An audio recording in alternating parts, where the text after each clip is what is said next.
Time ever, he had me write down 5 points. And I think he did that because they told me I had 20 minutes. And he had 5 points he wanted to get to you in that 20 minutes.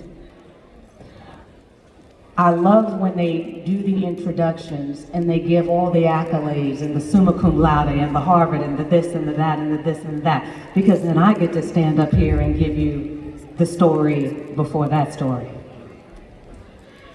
My father, born and raised in Houston, Texas, he picked cotton. He went to Southern University on a scholarship and made a decision that he knew would cause him to lose that scholarship, which was participating in a civil rights demonstration. The civil rights organization told him, if you get kicked out of school for participating, we will give you a one-way ticket anywhere in the country by train. He chose Los Angeles. Somebody loves Los Angeles. He knew he wanted to be a writer and a producer of music. He goes to Los Angeles, he's sleeping on people's couches, and he's writing and he's producing and he's making incredible music, and he gets a call out of Detroit by a man who had a startup called Motown. He told my father what he was beginning and asked if he would be interested in bringing his talent from Los Angeles to Detroit. My father was one of the original hit makers of Motown. I share that because he started picking cotton.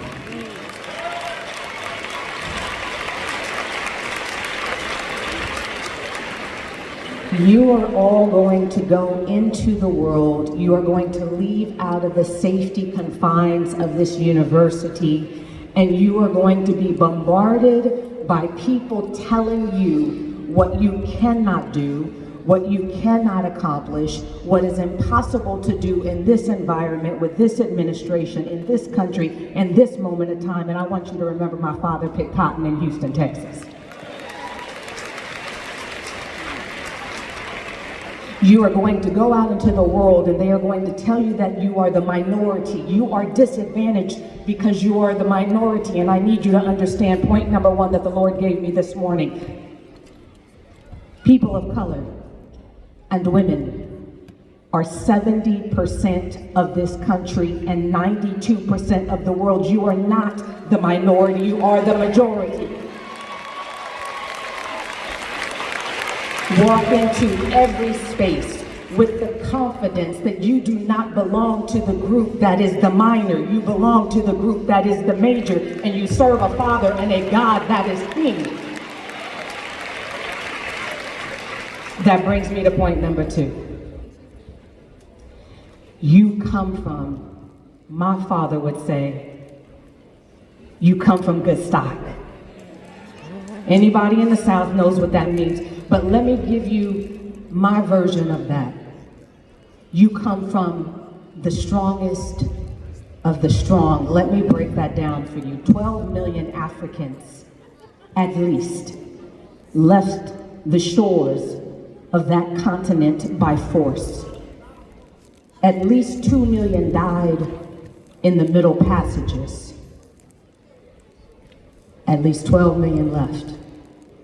Most people don't realize only 388,000 made it to America. That means those who made it onto these shores were the strongest of the strong, mentally, physically, spiritually, emotionally. They came on a ship side by side, blood, feces, disease. They were shackled, they were torn, and they arrived here fully intact. That means that blood that runs through your body came from a people that refused to give up.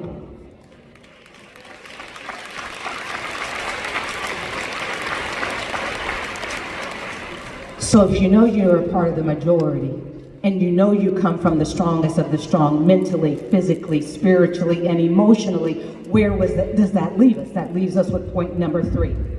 You are your only limitation. There is a science experiment that you can find online, and it will look incredibly outdated. There's no color, and it is a scientist, and it's literally called Fleas in a Jar. For anyone who has not seen this, I highly recommend you go to YouTube and you watch it, but I'll try to bring it to life for you in this moment. The science experience, anyone who has ever seen fleas, you know that they just boing, boing, boing. Like they're all over the place. You can't really kill them because they're just jumping. This scientist takes fleas, puts them in a jar, and puts a lid on the jar. Those fleas keep popping up and hitting the top of the lid of the jar until a place where they realize, if I keep doing that, I'm going to keep hurting myself, so I'm only going to jump as high as right below the lid. 3 days later, the scientist takes the lid off the jar, and the fleas never go higher than where they had limited themselves to go. But that is not the part that matters for us. The part that matters for us is their offspring never jump higher than they did. We are a generation that does not understand. Number one, we're not fleas. Let's be clear about that. However, we have the same mindset. We believe that there is a cap. We believe that there is a ceiling. We believe that there is something that is preventing us from going higher. But here's the thing. If there is a glass ceiling, it's got to crack the size of Hades, because I got through it. My daddy got through it. Oprah got through it. Tyler got through it. Dorita and Robbie Robinson got through it. David L. Smith got through it. Robert Smith got through it. David Stewart got through it. You can go down the list. Melody Hobson got through it. We would be here going through that list for the rest of this day.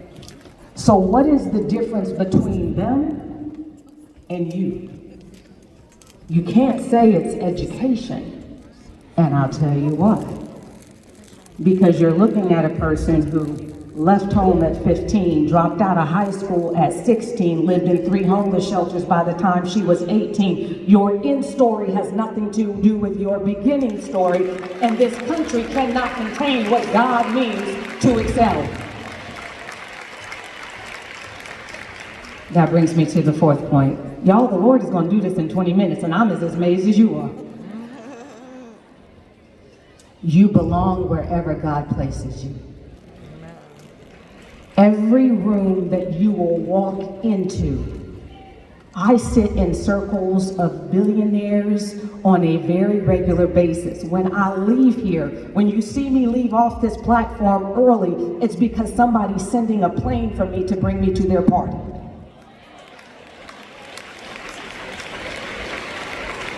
I sit in rooms with the most powerful people in the world. That is not an exaggeration. That is not a metaphor. That is not a hyperbole. I sit in rooms with the most powerful people in the world. I was paid to go speak for a group, only 100 people in Big Sky, Montana.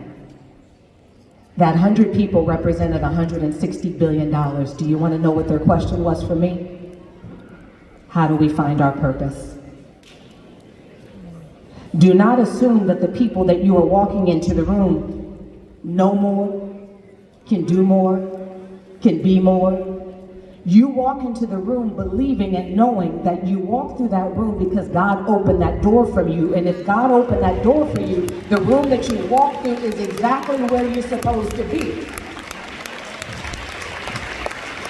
You will go into the world and they will tell you that there is such a thing as imposter syndrome, and I will tell you that is complete BS. One person made it up, one person has convinced the world that it exists, and one person has made sure that women and people of color are impacted by a syndrome that does not actually exist. There are plenty of people from the beginning of time who have walked into rooms in which the people in those rooms make more money, they're more powerful, they have higher degrees. Let me tell you something, that summa cum laude, I'm super proud of that. I got my degree last year. Until then, I was a high school dropout. Guess who did not feel uncomfortable walking into rooms with people with PhDs and master's degrees and billionaires and centimillionaires? It has nothing to do with where you began, what you look like, your gender, or your race. It has everything to do with whether or not you have walked through the door that God has called you to walk through. And if you have, then you should have no concern on the other side. How do you have imposter syndrome when God put you there? That brings me to my last point. Y'all, I got to all 5 points and I'm ready to Dougie. Okay. If God be for you,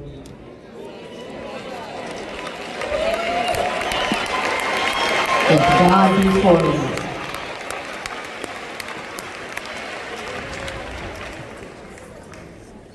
then who can be against you?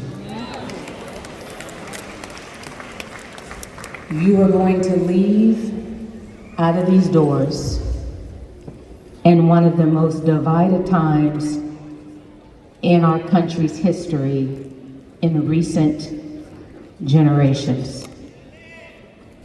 They're going to tell you that the decisions of this administration are going to hold you back. They're going to tell you that the decisions of this administration are going to harm you. Let me tell you why I am never bothered about who's in the White House.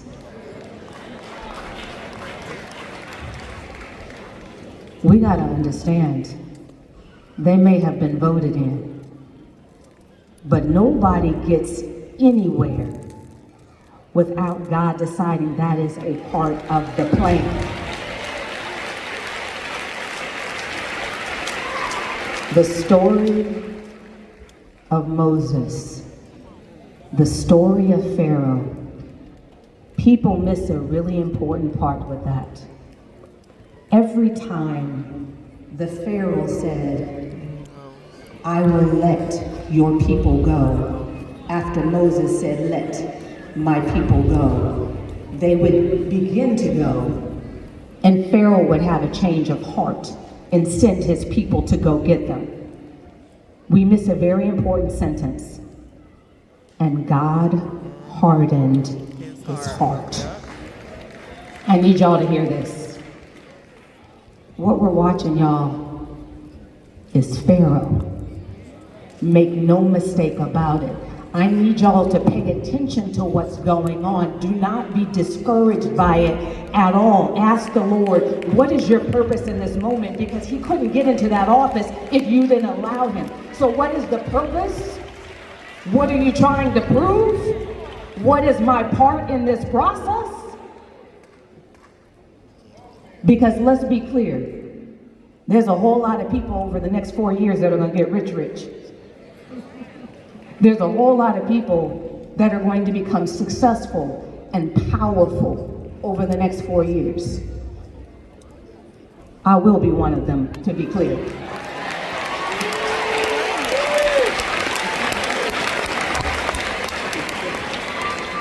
But it's not because of where I began. It is not because of privilege. That third homeless shelter at the age of 18, Covenant House in Hollywood, California, I got stories for you. It will believe because I believe God's promise. I believe that no weapon formed against me shall prosper. I believe that what he has set me in this world to do, I will do it no matter who is in the White House. I will do it no matter who is in Congress. I will do it no matter who is in the Senate. So when you go out into the world today, you have a choice. You running this, or is God running this? And if God's running this, you should have no concerns. Thank you.